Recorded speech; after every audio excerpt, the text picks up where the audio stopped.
然後呢度仲有好多嗰啲杜鵑花啊，再嫁多呢啲都係杜鵑嚟嘅，呢啲杜鵑花，呢個都係杜，呢個都係杜鵑花咯。再嫁多2個月咯，5月份嘅杜鵑咧就開花咯，呢啲高山杜鵑咯，我哋叫。你睇嘛，呢啲全部都係杜鵑，係啊，呢啲杜鵑。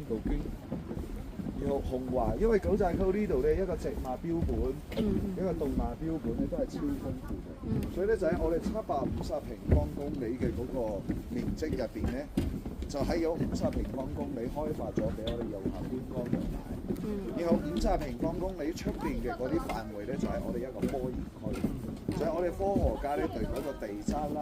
對嗰啲植物動物嘅嗰個研究咯。然後在嗰個科研區嘅在出邊咧，就係嗰個保育。因為如果你喺呢度自己行，你唔跟住呢個木板路行，你自己要走呢啲山路，你自己去兜，然後咧你蕩失咗，然後你蕩失咗之後咧，你揾唔到東西南北，然後你就一路行，你有可能你會行到邊度咧？會行到嗰個東佛山。